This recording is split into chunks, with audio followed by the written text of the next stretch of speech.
ನಿರ್ದೇಶಿಸಬೇಕು ಒಡೆಯ. ಹನುಮ, ರಾಮ ನಾಮವೆಂಬಂತಹ ತಾರಕ ಮಂತ್ರವನ್ನ ಜಪಿಸುತ್ತಾ ನಿನ್ನ ಜೀವನವನ್ನ ಕಳೆಯುತ್ತಾ ಇದ್ದವನಿ. ಅನುದಿನವೂ ನಿತ್ಯವೂ ನನ್ನ ನಾಮಸ್ಮರಣೆಯಲ್ಲೇ ನಿನ್ನ ಬದುಕನ್ನು ಸವೆಸಿದವನಿ. ಇನ್ನು ಮುಂದೆಯೂ ಕೂಡ ಮೇರು ಗಿರಿಯನ್ನ ಸೇರಿ ರಾಮ ನಾಮವನ್ನೇ ಸ್ಮರಿಸುತ್ತಾ ಇರು.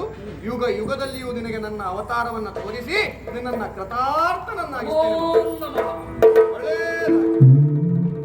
ರಾಮ ರಾಮ ಹರಿ ರಾಮ ಹರಿ ರಾಮ ರಾಮ ರಾಮ ಹರಿ ಹರಿ ಹರಿ ಕೃಷ್ಣ ಹರೇ ಕೃಷ್ಣ ಕೃಷ್ಣ ಕೃಷ್ಣ ಹರೇ ಹರೇ ರಾಮ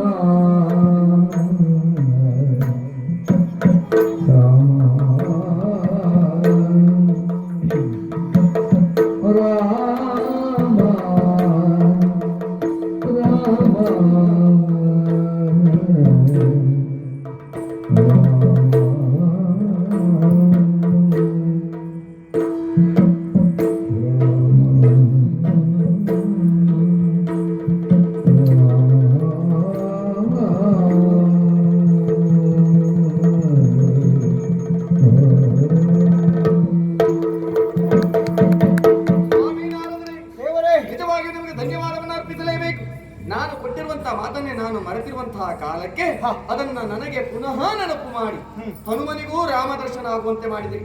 ದ್ವಾರಕೆಯಲ್ಲಿ ಇರುವಂತಹ ಅನೇಕರಿಗೆ ಹೊಂದಿರುವಂತಹ ಅಹಂಕಾರವನ್ನ ದೂರ ಮಾಡುವುದಕ್ಕೆ ನೀವು ನನಗೆ ಸಹಾಯವನ್ನ ಮಾಡಿದಿರಿ.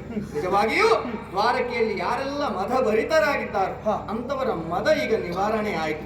ನೋಡಿದಿರಾ, ರಾಮ ದರ್ಶನದಿಂದಲಾಗಿ ಹನುಮನು ಬಹಳ ವಿನಯದಿಂದ ತನ್ನ ರಾಮಭಕ್ತಿಯನ್ನು ಎಂಬುದನ್ನ ದ್ವಾರಕೆಗೆ ತೋರಿಸಿಕೊಟ್ಟು ಹೋದ.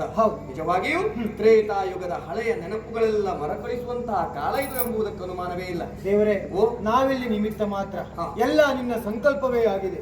ಅಷ್ಟೇ ಅಲ್ಲ, ಇಲ್ಲಿ ದ್ವಾರಕೆಯಲ್ಲಿ ಬಂದಿರುವಂತಹ ಕೆಲವರ ಗೌರವವನ್ನು ನಿವಾರಣೆ ಆಗಬೇಕು ಎಂಬ ಕಾರಣಕ್ಕಾಗಿ ಮೇರುವಿನಲ್ಲಿರುವಂತಹ ಹನುಮಂತನನ್ನೇ ಇಲ್ಲಿಯವರೆಗಾಗಿ ಕರೆಸಿಕೊಂಡವರು ನೀವು. ಅಷ್ಟೇ ಅಲ್ಲ, ಈಗ ಆ ಮಾರುತಿಯ ಪ್ರತಾಪ ಏನು ಹೇಳುವುದನ್ನು ತೋರಿಸಿಕೊಡುವ ಮುಖೇನವಾಗಿ ಪ್ರತಿಯೊಬ್ಬರ ಗರ್ವವನ್ನು ಕಳೆದವರು ನೀವು. ಸರಿ, ಅಂತಹ ಆದಿ ಅಂತ್ಯ ರಹಿತರಾಗಿರುವಂತಹ ನಿಮಗೆ ನಾನು ನಮಿಸಿಕೊಳ್ತಾ ಮಾರುತಿಯ ದರ್ಶನದಿಂದಲಾಗಿ ಪ್ರತಿಯೊಬ್ಬರು ಕೂಡ ಕೃತಾರ್ಥರಾಗಿದ್ದಾರೆ. ಸರ್ವರಿಗೂ ಮಂಗಲವೇ ಆಗಲಿ ಎಂಬ ಹಾಗೆ ಬಯಸುವವರು ನಾವು. ಧರ್ಮವೆಂಬುದು ಈ ಲೋಕದಲ್ಲಿ ನೆಲೆಯಾಗಲೇಬೇಕು, ಧರ್ಮಾತ್ಮರು ಅಧಿಕರಾಗಲೇಬೇಕು, ಲೋಕಕ್ಕೆ ಮಂಗಲವಾಗಲಿ ಎಂಬ ಹಾಗೆ ಬಯಸುತ್ತಾ ಪ್ರತಿಯೊಬ್ಬರಿಗೂ ಸನ್ಮಂಗಲವಾಗಲಿ ಅಂತ ಹಾರೈಸೋಣ.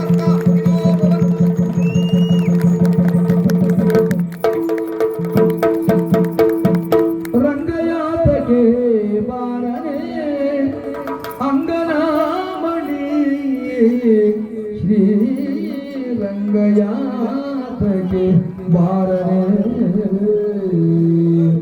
ರಂಗಯಾತಗೆ ಬಾರನೆ ಅಂಗನಾಮಣಿ ರಂಗಯಾತಗೆ ಬಾರನೆ ರಂಗಯಾತಗೆ ಬಾರನೆ ತಿಂಗಳಾಯಿತು ಪೂರ ಶ್ರೀ ರಂಗಯಾತಗೆ ಬಾರನೆ ತಿಂಗಳಾಯಿತು ಪೂರ ಬೆಳದಿಂಗಳು ಬಿಸಿಲಾಯಿತೆ ಅಂಗನಮಣಿ ಬೆಳದಿಂಗಳು ಬಿಸಿಲಾಯಿತೆ